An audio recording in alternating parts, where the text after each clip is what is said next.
from the Ecology School in Saco, Maine, and Alex and I have been working together. Just figured out for a little while. For the last 15 years. At least, yeah. So I get to see her for 3 days every year. So, and we talk to one another all the time prior to coming to going on a field trip. So I think for the last 2 months we've been Yeah, like speed dive. So, and she is wonderful. Any questions you may have, Alex will be able to answer them. So, all right, so we're going to start the presentation. This year it's going to be a little different than it has been in previous years. That's why I've asked Alex to come. Yeah. Good morning, everyone. So I'm, again, Alex. I'm the Director of Programs from the Ecology School. I've been there for 18 years in various positions. This is my first time getting to travel down here, so and see the school. So I've seen pictures, but it's nice to see the school in person. And what I'll do in the next 15 to 20 minutes is just kind of give you set the scene for what the 3 days for the Inly students will look like at the Ecology School. Try and address some of the things that I know can be concerns for parents, as well as tell you about all the exciting things that get to happen. At the end of that, I will certainly take any general questions, and I'm also happy to stick around at the end if you have any individual questions. So kind of cover all those different bases. How many of you have had a child do the Ecology School in the past, either last year or, so a couple people are familiar, that's awesome. All in all, things are the same. Where we are doing our programs is different this next year because the site we were at for 20 years, our lease was up there. We've purchased property that we are building a dorm and dining hall. And because those two things didn't match up because construction got involved, we have this awesome opportunity to be at Poland Spring Resort, which is in Poland. So it's a little bit further north, but not a whole lot, to do our programs. The same kind of community style eating, community style living, all of those, the outdoor exploration, all of those things are the same where we are based. It's just a little bit different. And so I'll show you those pictures too, but just for those of you who are familiar with us from the past, that's what it's all about. So our programs are occurring in Poland, Maine. Just a little bit north and inland at a beautiful resort. But first, what will happen very first thing when students arrive at the Ecology School, our staff will jump right on the bus, welcome the students, and the first thing they'll have an opportunity to do is to move into their rooms, hear what they need to know about living together in the inn, eating together, the expectations, and really importantly, going over the safety pieces of it, including a fire drill. One of the very first things that they do when they arrive is go over a fire drill. So immediately they're getting right settled in, having that comfort of where they're living, as well as going over the safety procedures. In terms of the typical daily schedule, and I'll go into each of these different components, we've got obviously breakfast, lunch, and dinner, so an 8 o'clock breakfast, 12:30 lunch, and a 5:30 dinner. There's the big piece of what happens while they're there is lessons, so they've got 3 lessons a day, 2 hours in the morning, 2 hours in the afternoon, and an hour and a half in the evening. And then there's some time sprinkled throughout that when they get to play and to just be. All the while, no matter what they're doing, when they're doing it, there's always an adult. That's one of the big rules that they'll go over. No matter, there's 24-hour adult supervision wherever they are, whenever they are, anywhere. So in terms of the residential living, it will be at the main inn, which is part of the Poland Spring Resort. It is all Ecology School. It's not like open to the public. It's just the Ecology School that's running programs there. The rooms are hotel rooms. They're pretty sweet. Do they have TVs in them? Yes. Do the TVs work? No. Well, screen-free is big and remains so. And every student will have their own bed. So some kids are going to be living large in some beds. So the rooms are mostly two per room, a few threes here and there. The teachers will be assigning roommates, and so that is all taken care of by folks who know your children. As I said, there's always an adult wherever the students are during meals, all of us are together. During lessons, they're out with our Ecology School educators. During those free times throughout the day, they're with staff from Inly. And then overnight, they're with the Inly staff as well in the dorms. We also do have a nurse who lives on site. She lives in the inn. She has regular scheduled times, but is also there for emergencies. Another big piece of what we do is, and it ends up being a lot of the kids' experience is eating together. So we eat family-style meals, and in our meals we're talking about where does food come from, how does it get to our plate, what role do we all play in the food systems. Students ultimately are assigned to 3 different groups. They're going to be assigned a roommate, they're going to be assigned a table group, and they're going to be assigned a lesson group. And each of those are mixed and matched in slightly different ways, so the community is being built in different ways, and that's just continuing to build on the community that's such a big part of the Inly School. Every table, so the students are assigned to the table, every table will have an adult at it, and that adult will rotate through, so they get to eat meals with their teachers or one of our educators. Students participate in the meal. Some of them will help out by being setups and come in early and help set the table and get food from the kitchen. Some of them will help out being cleanups and taking food back to the kitchen at the end of the meal, things like that. We work really hard to be a place where folks who either have allergies or dietary restrictions can come away and feel safe in that environment. That can be a big deal if they're going away for the first time. And so we'll work really closely with you and with your child if they have allergies or dietary restrictions. Our procedure, we'll have from all of you the health forms for your children. We'll know what kind of allergies and dietary restrictions they're coming in with. At the very first meal that your child is at, one of our administrators, either Kaylee or Emily, is going to check in with that, with your child if they have an allergy and say, I know, little Johnny, I know that you have a peanut allergy, and so they have a name and a face to go together with. And then every meal, no matter what it is, even if it's one we've had 7,000 million times before, we're going to double check with the kitchen and make sure that we're very clear on all of the ingredients that are in there. So there's really working hard to provide a high level of comfort for that. By and large, we're able, if we know about it, we're able to provide for a pretty wide variety of diets, the gluten-free, the dairy-free, the nut-free, all of those things are come pretty easily. If your child is someone who has a longer list of allergies and they start to pile up, that might be a time it would be good for us to talk, because there's a place at which, while we can provide food, it's not always that awesome. And so that would just be a place we can talk, and there's an opportunity to send some food too. So that's a conversation you and I can have, and we can figure out what's going to work best for everybody's comfort level. Yeah. So, and just to let you know, in previous times that a lot of students have come with various allergies or sometimes long list. And Alex has done a really nice job with making sure that everybody is touched base with. They give a list of here's what you can eat, here's what you can't, and then the alternative is if they bring their food, and a lot of students will, they can go to their own food. So some of the children will be like, I think I'm going to have my own breakfast this morning. But they have the option of both. There's also the student who may or may not be a picky student. We find by and large that kids like the food that we serve. Not always, and that's not, but most of the time kids like the food. I will tell you that if they arrive at the first meal and they're not eating a whole lot of lunch, that's not necessarily a time that we worry, because by the time they get to dinner, they're hungry, they eat food, and all is good. But rest assured, we know that kids are not going to have a good time if they're hungry. So we're keeping an eye on that. We're making sure that the kids are finding something to eat. We don't have like a long list of alternatives. We can always do a bowl of cereal. There's always fruit available. So making sure that kids are finding something to eat and plugging in and not being hungry, because that's no way to have a great experience. And I think there's nearly always bread and salad. Yeah. So those children who don't even like salad, Yeah. They have bread. We do encourage them to take at least one bite of whatever food it is. They might be surprised. And most of the time they are pleasantly surprised. So this tastes better than I thought it would.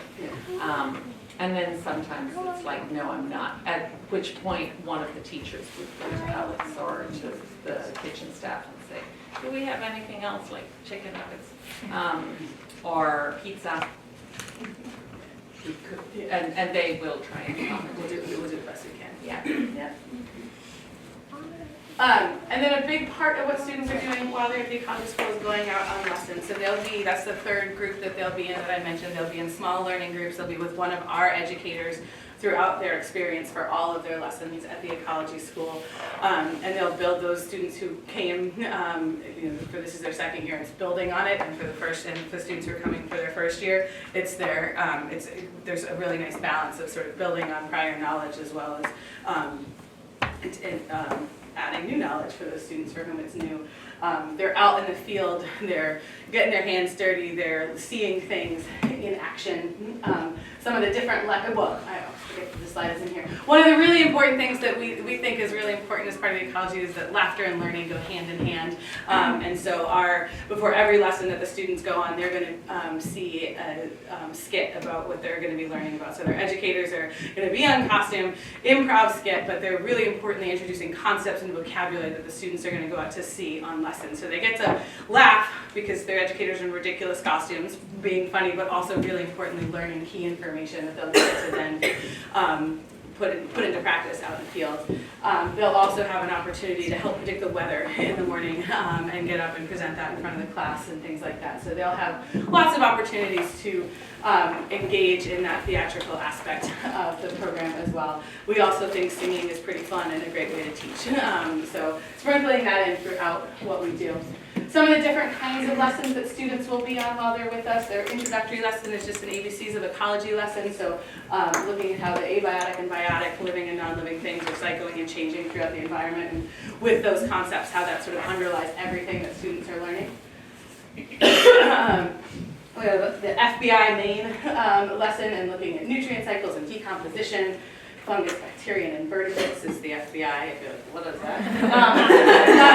No law enforcement involved. One of the great opportunities about being away at night is the opportunity to go back to an ecosystem they've seen during the day and experience it at a different time and how it has changed and how animals are adapted to that. Living on the edge, and so looking at how edge ecosystems and habitats are a place of great diversity. I'm using a lot of different tools for that. They'll have a beach lab lesson, which will be an evening lesson that will set them up for a beach field trip lesson, which will be the one field trip lesson off-site. So they'll be taking a bus with us to a beach area. I mean, this would be the tide pool. Same idea, though. Did you tell me that? I'm sorry. Okay. I'm looking at her like, so tide pool, same idea, bus trip. They'll be going to the tide pools, getting to explore the rocky coast, find some creatures that live there, and explore with their small groups. And there will be a marine lab that will set them up for that. And then in between lesson, there's also some time for some recreation and some downtime. So after each meal, there's a little bit of time for them to use the bathroom, make sure that they're ready for lesson, that kind of thing. And then there's some time in the morning and some time in the afternoon when it's some downtime. And that's we have a basketball hoop, we have a volleyball court, we have a soccer field, we have a small playground, there's some indoor spaces as well, a game room and things like that, that they can just kind of be. And again, that's a time that they're being supervised, and in any of those places there'll be staff from Inly that are with the students there. I'd like to mention our program staff. So we have our administrative staff.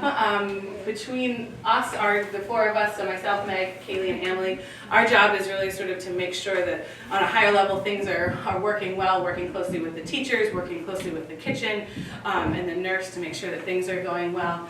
Nurse Dawn is our nurse. Again, she lives right on site. She generally gives out medication after each meal and at the end of evening lesson, and then again lives in the inn for emergencies and things like that. And then our educators, who really are sort of the ones that get to be out in the field and working with your children, and getting to know them as a group and helping them build as a group and learn about the environment around them. They've all been background checked very thoroughly, all been reference checks. They go through really intense training. and are really at the heart of our program. In terms of what to bring, what not to bring, even though it's towards the end of May that the students are coming, it's Maine, and the weather changes. You guys are coastal enough to know what weather does. Layers, layers, layers, layers, layers, layers, layers is the first thing that I would say. Please don't go buy your children anything new. They are A, responsible for their own things, and B, going to be outside most of the time. Between those two things, new things, don't get new things. I'm sure you have what they'll need to keep them comfortable. We do require on lesson that they're wearing long pants and closed-toed shoes, and that's just for safety reasons. And then that they're just dressed appropriately for the weather. We do go outside if it's raining, obviously not if it's unsafe, so a waterproof layer. And if you have waterproof boots or things, that's good. If you don't, a pair of shoes that maybe they get wet and there's another pair of shoes too. That's okay. Lots of socks is always a good plan because they walk away. I don't know what happens to them. It happens at the Ecology School too. Things not to bring. Part of our program is being screen-free, and so we ask that students aren't coming with screens, phones, anything like that, and it's sort of a rare opportunity in today's world to be away from that for 3 days, and it's a challenge, but it's one that most students walk away and say, whoa, I didn't know I could do that, and I did it. It's not about cutting off communication with you by any means. If there was some reason that you needed to be in touch with us, you'll have the phone number to do that. You'll have a way of getting in touch with the teachers. And if for some reason we needed to be in touch with you, we would do that. It's about giving kids an opportunity to be away from that, to just sort of dive into relationships in a new and different way. So no cell phones, no screens. They don't need those things while they're with us. And actually, just to let you know that the teachers will get on the bus and they collect all contraband. And so we'll say, it might be there, it might not by the time you get back. I mean, they'll hand it back to you, but then, you could lose it. And same with cameras. The amount of cameras that are left outside, sitting on benches, it is incredible. I mean, I could have opened a shop. So I would say even the throwaway ones, and you can throw them away. You don't really want to print it all. I always do like to mention that we do have t-shirts, field guides, and water bottles for purchase if that's something that is of interest. And I also just like to mention that we do other programs as well. We have curriculum guides, we do summer camps, as well as parent and family workshops. So put that out in the world. And I feel pretty blessed to be able to be working there, and have been working with for so long. So that's kind of the overview of what the 3 days look like. Again, I'm happy to take general questions if you have any, and then I'm also more than happy to stick around at the end and answer any individual questions you might have. How about sunblock and bug repellent? That's a great question. Definitely please pack those things. Our nurse does have all the sort of typical over-the-counter. We've got extra bug spray and sunscreen, but always better to pack your own. If your son or daughter or child takes medication, if you know that they are planned that they're going to be taking it, so it's either prescription or they have an injured knee and need to take ibuprofen every 4 hours, whatever it is, sending that is super helpful, and making sure that it's in the original container that it comes in. If you're worried your kid might get it. Not expired. And not expired, yes, not expired. It's very Because helpful. a nurse is not allowed to get expired medication, even though I do it at home. Yeah. You can't do it at home. Yeah, and so all of that medication And has to go to you. Yes, and please keep in mind that I organize medication for about 100 students going to 4 different camps all at the same time. So if you could bring it in by the 17th of May, so I can better organize it, that would be fantastic. If you can't get it to me because it's an inhaler or something that you only have one of, like an asthma medication that they take every day, if you could talk to me and we could just discuss when it was being dropped off, so I would put aside a bag with your student's name, what they're taking, and so that morning I could grab it and organize it, because there's a lot going on at that time. And please don't send any medication with your student. That happens when you're, don't send any medication with the actual student. I don't think it was this camp, it was a different one, but it was shared. Yeah, no, that wasn't us. Well, I mean, Yeah, it was just like Zyrtec or Yeah, something, but. yeah. So I know, so our nurse does keep all the medications. If there are students who generally carry either inhalers or EpiPens, that's certainly something we can make possible. Again, I'm always inclined, if it's not an environmental allergen where they're outside, that like the nurse's office is here and the dining room is here, so keeping EpiPens there for food-related allergies is often the best choice, again, because the kids are responsible for the things. Conversation we can totally have, and totally open to what feels most comfortable to you. But we also do have, like over-the-counter ibuprofen, that kind of thing if it's an unexpected need, so those things we do have. You had a question, yeah? Yeah, just regarding the lodging, which looks beautiful. Yeah. Does each room have its own bathroom, or is it a bathroom per No, floor? it's each of, Oh, okay. Real cushy. So this year, they have that, but normally we No, I know. share that. Yeah, this year is I was just asking. It's a luxury this year. Yeah. They're gonna be in for a rude awakening. One thing I didn't say, and the doors to the rooms themselves will remain open for supervision purposes. They obviously, for closing the bathroom, for changing, use the bathroom, things like that, but so that we can it's pretty easy for things to happen behind closed doors, so that doors will stay open when the students are in them and not be locked. Yeah. I'm a child with significant tick-borne illness. Can you talk to me about how you might protect them from, or Yeah. protect them for ticks? Absolutely. So it's definitely something we're very aware of. That's part of the long pants and closed-toed shoes aspect. And the bug spray and the tucking in, things like that, and also talking about checking at the end of that as well. And I have to be totally honest with you, because this is our first spring there. I don't know what it looks like there, but it's something we're hyper aware of and paying a lot of attention to, and know that they can be, and that they are there, and we just need to be we're vigilant about it. And what about like reapplications of bug repellent? Yeah, so one of the things that happens at the end, so that's one of the reasons that after every meal, there's an opportunity to be ready for your next lesson. One of the things that will happen at the end of every meal is the person who's in charge of our dining hall will say, okay, you have this lesson next, everybody should go back, make sure you've got your sunscreen and bug spray on, and be ready. And the teachers are also going to be part of that as they're getting ready for a lesson to make sure that they're ready to be outside. So, yeah. I mean, the kids are actually very vigilant when they're there. They do realize, and one year I spent the whole time telling them to spray themselves and forgot to do it myself. I went out and got eaten alive with mosquitoes. So I was like, okay, it's a lesson to be learned. But yeah, I mean, they are pretty vigilant, particularly if they know that they have a tick-borne illness, they will spray themselves. They can also bring the bug spray with them because they have little knapsacks that they can carry around. They bring water with them, bring sunscreen if they need to reapply. And if they need, they can bring some bug spray that they can rub on. What UA teachers are going this year? I think we're still working that out. I'm not sure. There'll be 4 teachers. There'll be 4 teachers, but we're still trying to figure that out. What is the date?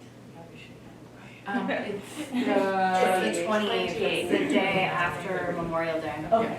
Yeah. That's So why I are asked we- for the meds so early, because there are a whole bunch of days off.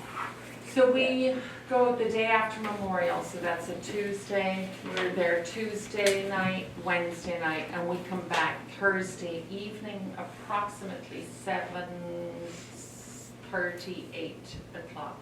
So Chwonki arrives back around the same time, so we're both trying to coordinate that. So we have, we leave here at 8:30 in the morning. We arrive just in time for lunch. We have an afternoon lesson and then the evening lesson and night.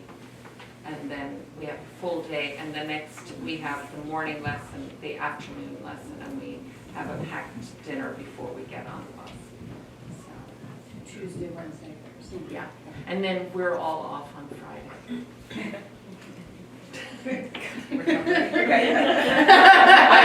That is the one day that I do not ever get out of the pajamas. Friday, I do not sleep. I am not a good sleeper at the best of times, but when I'm away with your children, I am hyper vigilant.